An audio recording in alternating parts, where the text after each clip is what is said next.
Hi everyone. Given the amount of interest in Three Eye Atlas, I thought I would just hop on and I hope record what will be a short video for you looking at the astrology of Three Eye Atlas. And I very much want to thank geophysicist Stephen Burns for providing my good friend Heather Ainsworth and myself with the astrological position, the Western Tropical astrological position of Three Eye Atlas, which I'm going to be showing you on the chart in a moment. And as Stefan says, we won't really get another clear reading on its astronomical position until late November, when it emerges from the glare of the sun, because for as long as it's within the glare of the sun, it's like looking into a car headlights.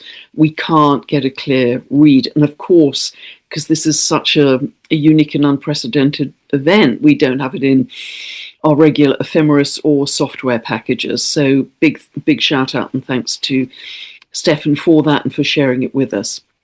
Now, both Stefan and Heather have done really excellent videos looking at this, and but each of us as astrologers are going to be adding our personal flavour to it. So I think this video will share different information, and take your pick or accept all of them wherever you're at.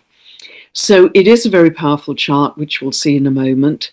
I personally don't, as I've mentioned before, think it's a comet. I don't even think it's a craft, really. I believe it's something energetic. I believe it carries very high intelligence and higher consciousness.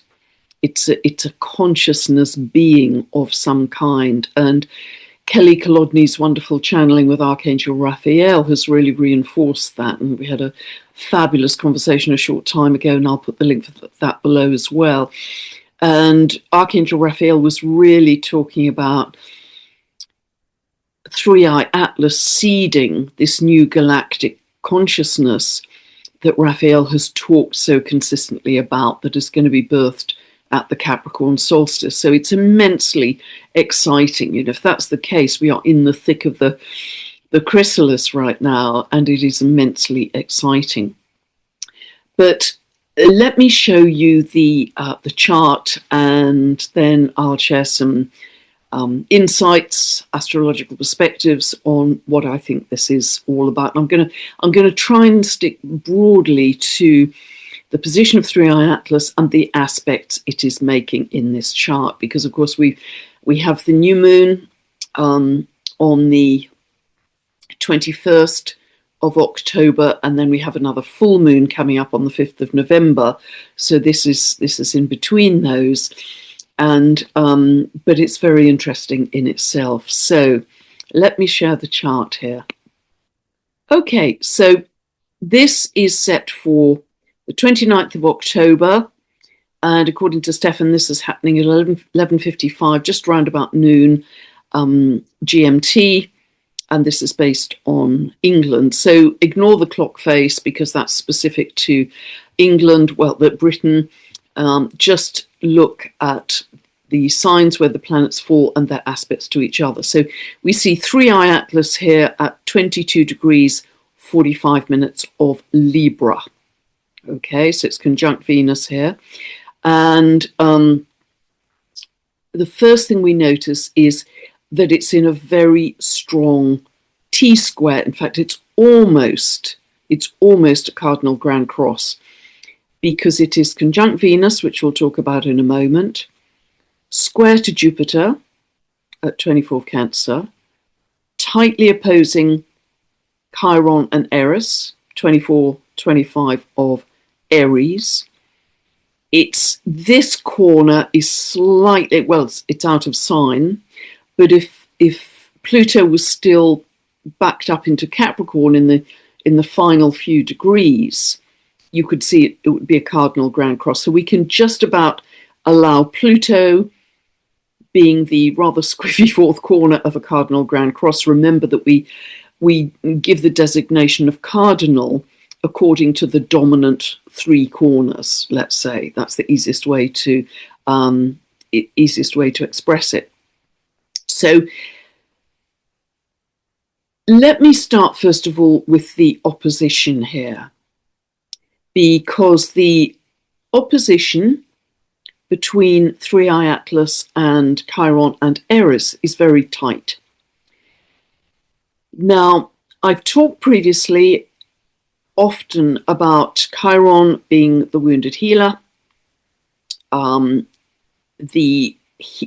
wound being in the I am, so it's very much linked to victim consciousness, which I think many of us have lived through in this lifetime, in fact, many lifetimes. And Eris is the sister of Mars, the warrior sister of Mars, very feisty energy, wasn't invited to the wedding at Mount Olympus, turned up anyway and created mayhem. She stands for truth, honesty, justice, total social inclusion, nobody excluded. And I've talked, I think I talked in the last update about how both Chiron and Eris actually represent mavericks. They are mavericks in the system. They're the ones that don't fit. Chiron, partly because it's in an orbit in between Saturn and Uranus, and there's a sense of the outsider. Equally, that is true very much in the mythology of Eris, very much. And also, Eris has a 560-year orbit and has an extreme inclination to the ecliptic of 44 degrees. It really is the maverick. And so is 3i Atlas. I mean, what a maverick. We don't know what it is, where it's come from. Archangel Raphael says it's billions of years old. This slingshot from eternity, we have no idea of its source, or I do believe it's deeply purposeful, actually, but quite extraordinary that it's tightly inclined to the ecliptic within 5 degrees, as is Comet Swan, which is going to be closest to the Earth on the 21st of October. You know, we have a very intense period here.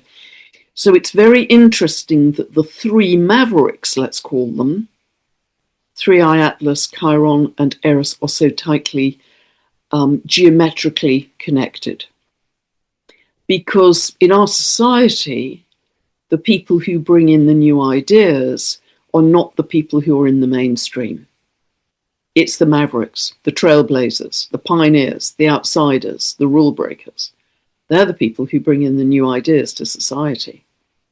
And so I think that's a big, big theme here of what this is about. Breaking old patterns, pattern interrupt. So, and as I say, Archangel Raphael talks about 3i Atlas as the seeding of this new galactic consciousness, which is so exciting. Now, that opposition is squared by Jupiter. Jupiter, very happy in Cancer, exalted to do with self-care, nurturing, care for self, but also care for others, instinctively understanding what people need to feel nurtured and included. There's a motherly feeling about this. It's like a mother hen that everybody needs to be taken care of. However, because Jupiter expands anything it touches, it is going to expand everything I've just said about that opposition. It's going to expand the previous sense of victimhood and exclusion and not fitting and being different. But it's also, as fertilizer with that, is going to expand the incredible potential for what I believe 3 Atlas is all about, which is this seeding of a much higher consciousness. And if we were just about to include Pluto, the moon is too wide here, but just about to include Pluto and Jupiter, well, together in combination, they're very much about leadership, actually. And so you could say that Pluto in Aquarius, and I believe this profoundly, is about a new kind of leadership. Leadership which is based on equability, on more horizontal sociopolitical structure, on freedom. Go back to the videos I was making in 2023 about Pluto moving into Aquarius. I was talking about human rights, civil rights, etc. And the other side of that, of course, is increasing digitization. But so this can potentially give us a big future vision of a different kind of leadership going forwards that involves the people, the moon. And remember, Pluto is out of bounds to the south until November the 23rd. And I've talked a great deal about that as being more revolutionary behavior from the people. And that's exactly what you're seeing here. This is also great intensity being felt by the people around issues of freedom, human rights, civil rights, etc. So this opposition between Jupiter and Pluto can actually go one way or the other. It can go towards greater control from the top, because Pluto can also represent state control and increasing technology, which we can see in Aquarius here, or, depending on where humanity is at and where their focus and choices lie, it can go towards a very different visionary future. And there's so much to say here, because Jupiter is actually in this trine. It's actually a grand trine, an equilateral triangle here, which is very fortuitous. So Jupiter trine to Neptune is about the big dream for the future, the bigger horizon, the more idealistic, more idealistic social structure. I'm thinking of Saturn here. Saturn is to do with pragmatism and what's realistic and building for the long term. So Saturn is actually very helpful in this. It isn't just pie in the sky with ideas. And this is very mystical as well. Jupiter, Neptune, very mystical. And it's also connecting here to Mars. So it's Mars, Jupiter, Saturn principally, but also including Neptune in this grand trine. So Mars in Scorpio gives tremendous focus, kind of laser beam focus, commitment, dedication. Scorpio is a very spiritual sign along with Pisces. Jupiter was the ancient ruler of Pisces. So we have a sense of tremendous focus, energy, dedication, care for others, that is more idealistic, that's more inclusive, that's more realistic, building for the long term where everyone is cared for. That grand trine has the potential for that. 3i Atlas is also conjunct, by the way, it's also conjunct the fixed star constellation of Arcturus, which is at 24 degrees of Libra.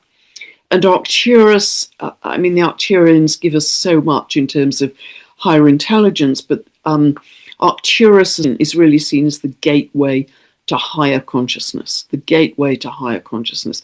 Isn't that interesting that 3i Atlas currently, or on October 29th, will be conjunct Arcturus. It's also conjunct Venus here, very happy in its own sign of Libra, its sign of rulership, which is really beautiful. And what's interesting as well is 3i Atlas will be at its closest point to Venus on the 3rd of November, just a few days from now.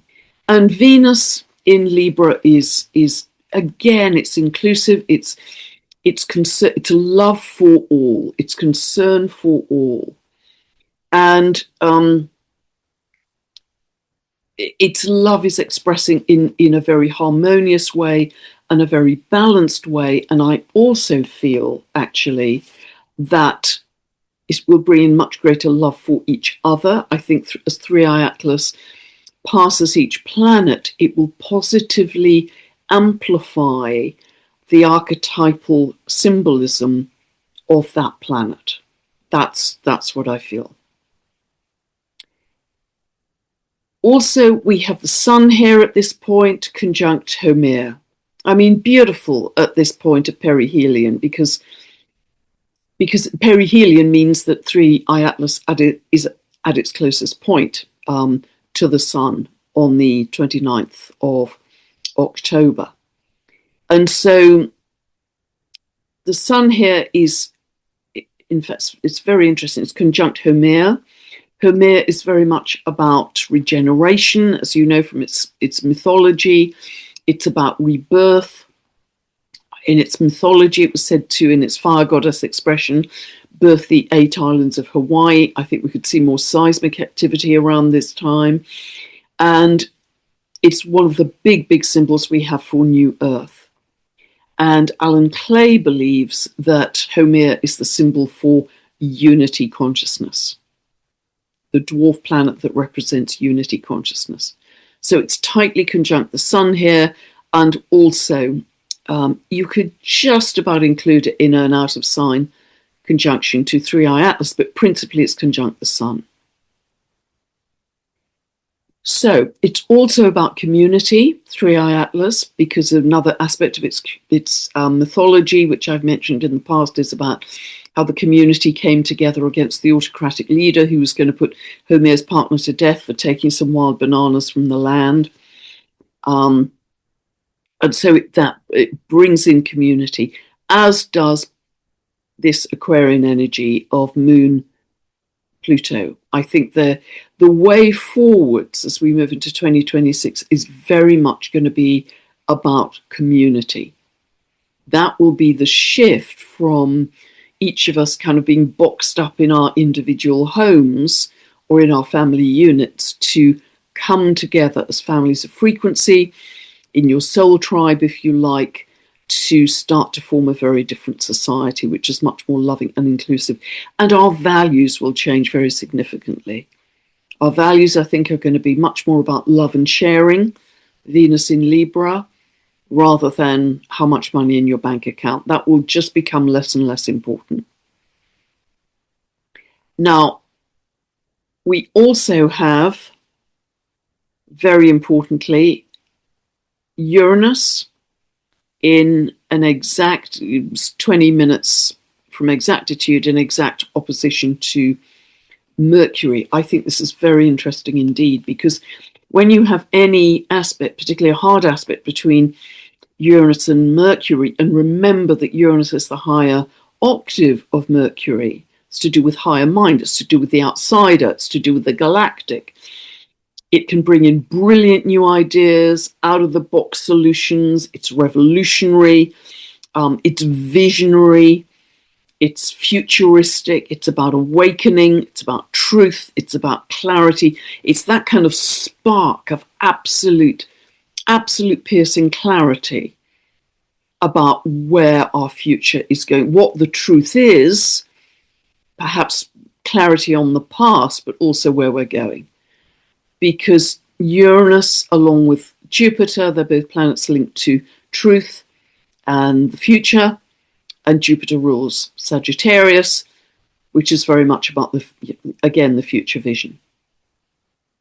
And Jupiter is also in trine to Mercury, in an out-of-sign trine.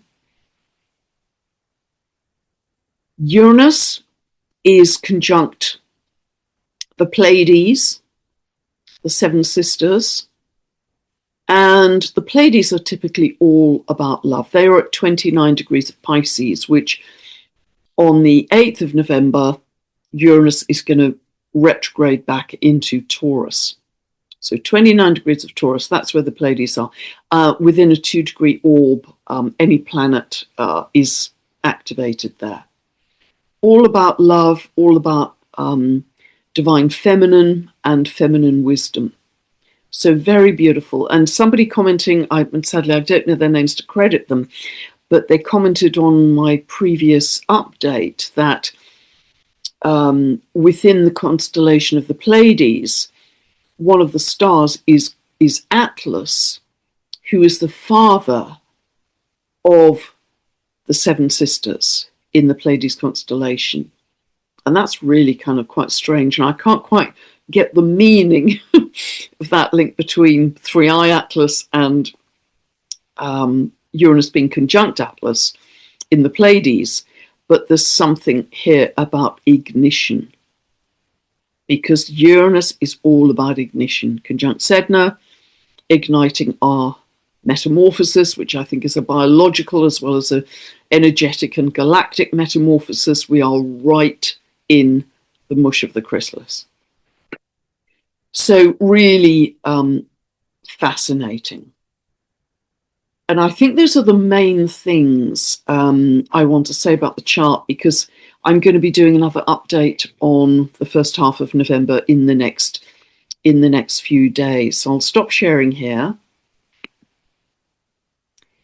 And remember that 3i Atlas comes closest to the Earth on the 19th of December, right on that Capricorn solstice. It then becomes closest to Jupiter on the 16th of March, very close to the Aries equinox in March. And that is also Stephen Burns, thank you again, Stephen, reminded us that the cavalry of comets that accompany 3i Atlas are going to start to exit our solar system about the middle of next year. So they're coming in with 3i Atlas, and I understand to have these 6 comets is extremely unusual, all at the same time, and certainly the same timing as 3i Atlas. They really do feel like a cosmic cavalry. And soon after 3i Atlas exits our solar system to who knows where, will it ever come back? You know, we have no idea. It doesn't seem to be on any kind of orbit. That is closely after that can be followed by the exit of the 6 comets. And we really don't understand the meaning of this whole period of time, but for sure, as I have been saying repeatedly, I believe this is the absolute pivot point for humanity's consciousness that's been prophesied by the ancient peoples for many, many thousands of years. And these next 3 months, I think, are going to be extremely activating in that kind of breakdown of the old, and that will continue a little bit into 2026. And then there's this kind of fresh, lighter, new energy that starts to emerge, kind of April, May, going into the middle of the year. But I'll be talking more about that in later videos. Yes, really fascinating. When I was filming videos for Pluto moving into Aquarius, I also talked about every time Pluto moves into Aquarius, it is a paradigm-shattering time during that transit. Now, Pluto is going to stay in Aquarius until January 2044. You know, we've almost got another 20 years to go, 19 years to go. But I think we are absolutely in paradigm-shattering times. And I did expect, because of the difference in the field of energy between 2025 and 2026, that it wasn't going to be linear or logical, our human progression. It was going to be some kind of a catalyst or a game changer or something that was paradigm shattering. But I didn't know what it was. Just the rapid shift in energy suggested to me there was going to be, something that would signify a leap in our consciousness. Now, many people that I'm speaking to right now, many of them you know well, Kelly Kolodny with Archangel Raphael, Dr. David Clements, Nancy Rebecca, and Tucker, many others, and also Richard Rudd, Lee Harris, talking about the new human future. Many people I'm speaking to, and other people I'm speaking to offline as well. They all feel that this is some kind of a game changer in terms of our consciousness. So I'm not alone in this. I do believe that this will increase our psychic sensitivity, activate our third eye, and our heart chakra. And I've had my own particular, very specific, crystal clear and really quite dramatic experiences of that in bright green. But anyway, more of that another time. Now, I do think, as I say, this could bring some geological disruption, and it's all part of Gaia's rebirth. But It's a process we have to go through, like labor pains, to end up with something really beautiful and amazing at the other end. So, and really do remember what I've talked about in many, many videos about when I was doing that basic martial arts course and I was taught to split the builder's plank. And the whole idea was you didn't focus on the obstacle, the builder's plank, you focused on where you wanted your hand to get to, 6 inches below the builder's plank.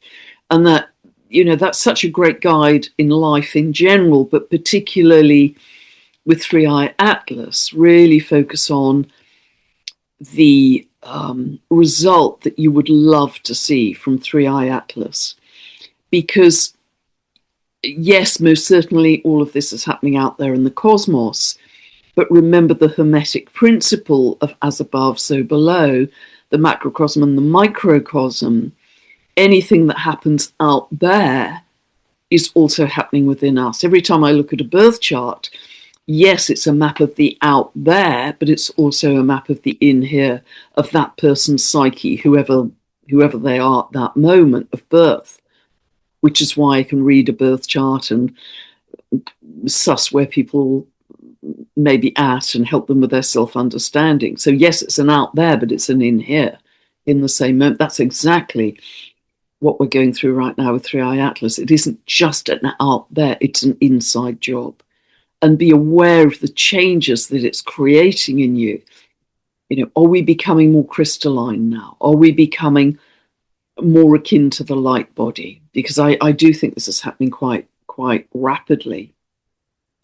I do think we are becoming more loving and more caring for each other as a result of this. I truly do. You know, the particular experiences that I've had, even in the last few days, have really signaled that to me. And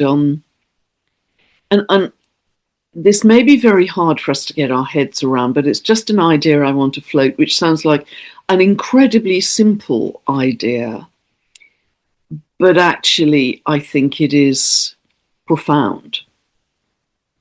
And I'm going to be having a conversation with a very interesting lady next week about exactly this question, which is there even an objective reality at all, or is everything a subjective reality? Is everything a subjective reality? Depending on your focus, where you put your focus, depending on your choice, Gemini, Uranus in Gemini, super important as we go through these times, and depending on your frequency.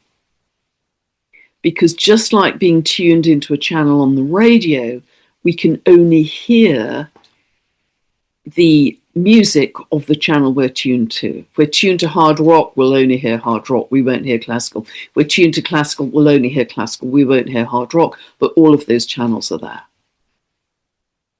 And so our subjective experience is down to our lens, the lens with which we see the world and the frequency we are on, and also our expectation in living through that lens.